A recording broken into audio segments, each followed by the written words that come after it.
Eh ben, bienvenue dans le studio iSonics Productions, un studio qui est situé à Toulon et qui a été créé par Sébastien Hervé, donc le fondateur de ce studio et en même temps l'ingénieur du son. Et en même temps, nous serons là aujourd'hui avec vous pour vous présenter en fait la genèse d'un album féminin sacré. Donc cet album, ce deuxième album en 432 Hz. Voilà. Et donc Eric Nicolet, qui est compositeur, multi-instrumentiste, est venu à moi pour enregistrer cet album parce qu'il avait un besoin de retranscription des enregistrements qui soit le plus fidèle possible pour que sa musique thérapeutique et vibratoire puisse être la plus efficace possible pour votre écoute. J'ai besoin d'air. L'air, c'est vraiment, c'est la vie. Et ça, tu as beaucoup insisté la première fois qu'on... D'ailleurs, ça a été un facteur, je le dis pour les internautes, ça a été un facteur déterminant de t'avoir choisi. Enfin, on s'est choisi mutuellement puisqu'il n'y a pas de hasard. Et en fait, ce qui est formidable, c'est justement, tu l'as bien précisé, que à la prise de son, et comme au mixage, le facteur air... Alors, ça peut vous paraître, vous, peut-être internaute, un concept assez abstrait. C'est un peu métaphysique. C'est un peu métaphysique, mais bon, vu qu'on est dans la musique spirituelle, ça va peut-être pas choquer beaucoup de monde, mais tu m'avais bien précisé que, à la prise de son, l'air, c'est-à-dire quand même cette sorte de réflexion naturelle qu'il y a dans un espace, qu'on sent que l'instrument n'est pas cloisonné dans un milieu clos, comme tu l'as dit, dans une chambre étouffée, mais qu'on a l'impression que l'instrument vit dans un espace. Tout à fait. Et tu as dit que la position des micros, autant que la façon de mixer, pour conserver cet air est primordiale pour mettre en valeur l'émotion de la musique sacrée, en fait. Parce que c'est vrai que vous pouvez peut-être le connaître, vous internautes, que la musique sacrée, elle est souvent liée à l'endroit où on la joue, dans des temples, dans des grottes, mais il y a toujours un espace propice où il y a cette résonance naturelle, comme on voit dans les cathédrales avec des réverbérations incroyables. Donc toi, est-ce que tu peux justement approfondir pour nous expliquer un peu de ton point de vue technique ce côté air, justement. Ça va même... Bon, si vous voulez entendre l'air, il faut juste écouter l'album d'Eric Nicolet du Féminin Sacré, parce que voilà. Justement, au mastering, j'ai aussi travaillé sur ce côté-là, et il y a énormément d'air, et la perception du son est complètement différente. C'est pas écrasé, il y a de la marge au-dessus. Et il y a de l'espace en fait. Il y a de l'espace. Donc ça c'est très important. Et d'un point de vue, alors là on est vraiment dans la physique et aussi dans la bioénergie, ou du moins le corps humain. Les réflexions pour l'oreille est essentielle pour l'équilibre de l'être humain. Si je vous mets dans une chambre anéchoïque, comme on appelle, où il y a des triangles en mousse et où on étouffe tout pour faire les essais pour les moteurs, etc., vous restez 10 minutes, vous tombez parce que vous perdez l'équilibre, parce que votre oreille n'entend plus les réflexions sur les murs qui vous dit je penche à droite, je penche à gauche. Donc les réflexions, le lieu est extrêmement important. Si on tue ça... On tue la musique, tu veux dire que le lieu est tellement primordial qu'on pourrait... ça va de pair avec le son, alors en fait. C'est ça. Et il faut pas trop que ce soit marqué, évidemment, en enregistrement, il faut pas avoir des temps de réverb. Ça dépend ce que l'on fait, je dis pas, c'est jamais. Ouais, mais il faut le faire avec parcimonie, en fait. Voilà, et il se trouve que j'ai une pièce qui sonne aérée sans être réverbérante. D'accord. Comme, par exemple, une église qui peut être réverbérante, mais par exemple, la réverb, si on se met au fond de l'église, on entend un brouhaha, et on n'a plus une distinction du son. À part dans des édifices qui ont été très bien réalisés, comme proche de chez nous, à la Selle. L'abbaye de la Selle est très réputée pour son acoustique, et vous pouvez vous mettre dans un coin de la pièce, l'autre personne à l'autre bout de l'église, on entend parfaitement les mots en parlant comme ça. Mais par exemple, dans les musiques actuelles, quand on entend un morceau et que l'on a la chair de poule, la chair de poule, ou qu'on dit qu'un morceau nous émeut, ça pourrait être 10 fois plus intense si on était dans les bonnes fréquences. C'est ça. Et par exemple, je compose un petit peu au piano, des chansons d'amour, enfin des mélodies où ça évoque l'amour. De passer en 432, je n'ai pas du tout, enfin c'est pas que j'ai pas reconnu ma musique, mais je l'ai senti dans tout ton être en fait, 100 fois plus intensément, et surtout du point de vue émotion. C'est surtout, en plus j'étais dans les fréquences du cœur, à composer en fa, et même le fa dièse aussi, ça marche vraiment très bien. Et j'ai failli en pleurer quand j'ai commencé à jouer mon morceau, hein, parce que c'est une perception qui est complètement différente. Donc aujourd'hui, ce que tu m'as apporté toi, c'est d'avoir un regard un petit peu plus spirituel sur le son. Et puis de me faire comprendre aussi que dans la musique actuelle que je produis et compose, que je peux amener ça pour faire ressentir aux gens une émotion encore plus forte. Et quand on compose, quand on a l'inspiration, et une bonne inspiration, on peut coucher le morceau en 3-4 heures, on a toutes les parties du morceau et c'est fini. Après, il y aura quelques petites retouches.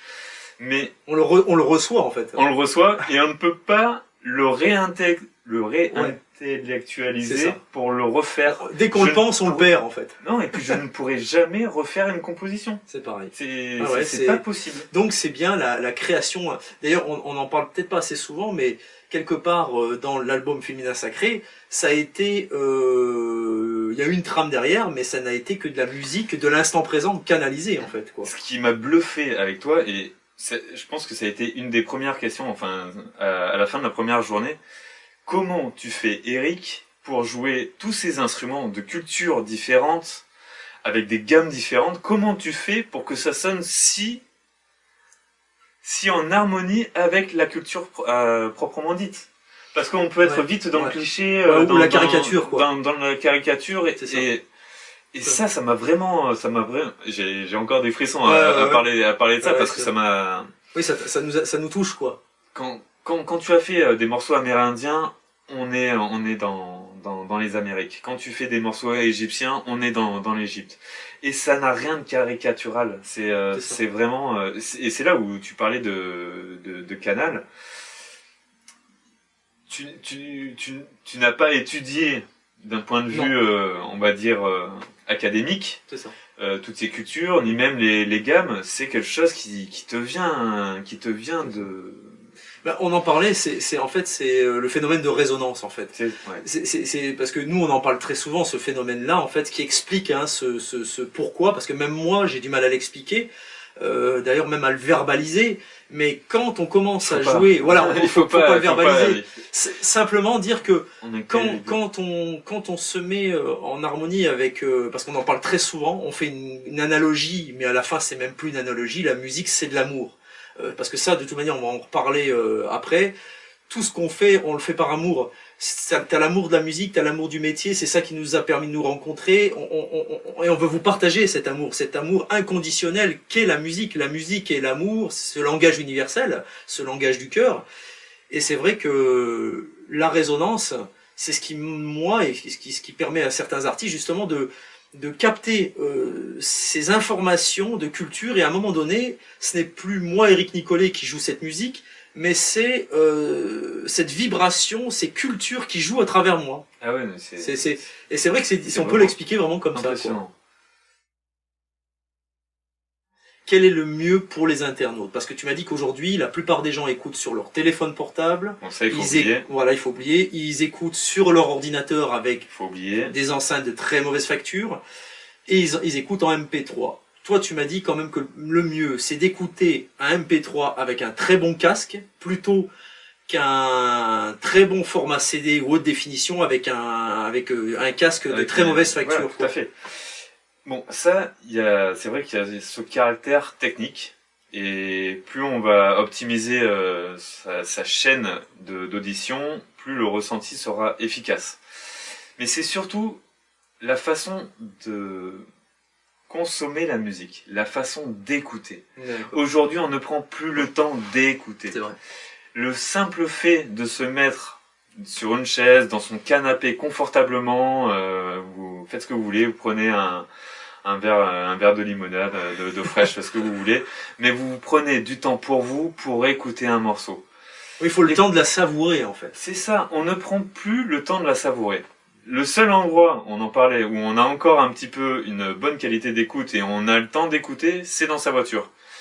Si vous écoutez l'album d'Eric dans la voiture, ça va être dangereux sur la route. je vous préviens. Attention, effet hypnotique garanti. Mais voilà, prenons le temps d'écouter. C'est extrêmement important. Je crois que tu as dit là, c'est vraiment la c'est, clé en fait. enfin, je suis pas si vieux, j'ai 35 ans, mais je me souviens que quand j'étais adolescent, c'est viens à la maison, on va écouter un morceau, etc. On échangeait la musique, etc. Aujourd'hui, on est dans une consommation sans écouter. Je vois les jeunes, ils sont sur Spotify et ils n'arrivent même pas à la fin du morceau, qu'ils ont déjà zappé à quelque chose d'autre. Parce qu'il faut du nouveau, et en plus rien n'est nouveau, parce que tout est standardisé. C'est ça. Mais prenons le temps d'écouter. Et c'est pour ça que réintégrer l'énergie du féminin sacré à travers cet album, pour moi, c'était très important. Déjà d'une part, parce que l'énergie du féminin sacré est en train, à mon avis, de changer le monde, et c'est formidable. Je le pense aussi. Ouais. Voilà, il y a de plus en plus de femmes à des postes clés qui sont en train de créer des choses magnifiques sur cette planète. Et en même temps, comme on en a parlé, la phase créative de la musique, c'est notre part de féminité. Tout à fait. Et d'autant plus dans la musique sacrée, la musique vibratoire en 430 Hz que je compose, c'est ni plus ni moins que des gammes mineures, des gammes pentatoniques mineures, pour ceux que ça s'intéresse, et qui dit mineur dit féminin.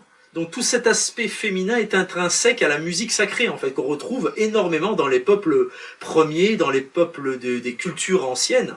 Et c'est pour ça que, à travers cet album, c'était tout à fait un hommage à l'énergie du féminin sacré, qui est en train de réémerger actuellement. Et c'est pour ça que, justement, quand on en a parlé, on était très vite en phase avec ce concept-là. Et tu as tout de suite toi-même ressenti que cette énergie féminine est présente dans chaque morceau, en fait. Complètement. Après, c'est quelque chose que j'assume. Enfin, je sais que chacun a sa part de féminité et de masculinité, masculin,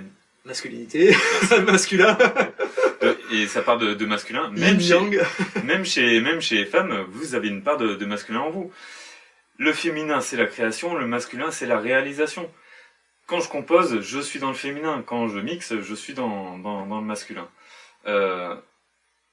Aujourd'hui. Enfin, moi, je suis le premier à penser que notre survie et l'aube salvatrice viendra par les femmes. Ça, je pense vraiment.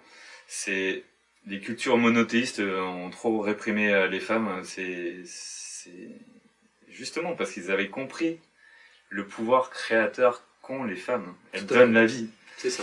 Et elles sont en reliance avec la vie, quoi, avec les processus de l'univers. C'est les personnes les plus sensibles. Ce sont les initiatrices, en fait. Je pense. Et ce qu'il y a, c'est que la première personne qui nous donne le sein, qui nous nourrit, c'est notre mère. Donc c'est Gaïa, c'est la terre-mère. Pachamama. Tout est relié au féminin. Quand on est dans le sacré, tout est relié au féminin. Donc, en tout cas, voilà, moi ça a été vraiment une découverte extraordinaire. Le studio Hi-Sonics Productions, qui est un centre en même temps dédié au son, dédié à la création sonore, à la production sonore et même au au masterclass, pardon, où tu permets à des artistes de se rencontrer, puisque d'ailleurs on a même fait une pré-écoute. Voilà, donc tu proposes en même temps ton savoir-faire pour former et en même temps pour enregistrer. Donc en tout cas, merci du fond du corps de t'avoir rencontré et tout le travail qu'on a fait, parce que au final, vous l'apprécierez, vous verrez, c'est un travail remarquable au niveau du son, quoi. Moi aussi, je tiens beaucoup à te remercier, parce que ça a été juste une aventure absolument formidable de pouvoir rencontrer un artiste qui a déjà cette qualité de composition, d'inspiration. C'est pas donné à tout le monde de pouvoir capter tout ça, de pouvoir retranscrire tout ça, et surtout avec cet amour de vouloir donner le meilleur de soi et le meilleur de la musique au final. C'est ça. Donc c'est vraiment un grand merci pour ça. Et en plus, tu m'as énormément ouvert les yeux et même tu as finalisé. Je sais que je suis à ma place en tant qu'ingé son, ça il n'y a pas de souci. Par contre, tu m'as aidé à voir un petit peu plus loin ce que je pouvais amener, moi, en tant qu'ingénieur du son, dans la musique de tous les jours. Et aujourd'hui, tu m'as donné envie de créer des morceaux pop pour les artistes en musique actuelle en 432 et faire de la musique comme ça. Ça c'est, je trouve aujourd'hui que ça résonne énormément en moi. Ça m'a vraiment énormément apporté. Et puis tu m'as donné la chance de pouvoir m'exprimer, de laisser mes opinions se développer librement. Après c'est vrai que j'ai une conception du son qui est, c'est pas personnel, c'est partagé par plusieurs. Mais par exemple pour le mastering, vous écouterez, peut-être vous entendrez moins fort que d'autres CD. Mais si vous tournez un petit peu le bouton de volume, vous vous rendrez compte de la qualité de l'enregistrement et de la perception du son qui vous traverse. Et c'est ça qui est important au final, parce que c'est ça la musique avec le côté thérapeutique. C'est ça, c'est en fait on essaie de partager au mieux de nos compétences en fait cet amour qu'on a pour la musique et cet amour qu'on essaye de vous amener à travers ces sons et cette énergie du féminin sacré qui est présent dans cet album. Alors, pour conclure cette vidéo, on vous invite à écouter un morceau de l'album. Alors, allez, bonne écoute. Maestro. Merci à tous.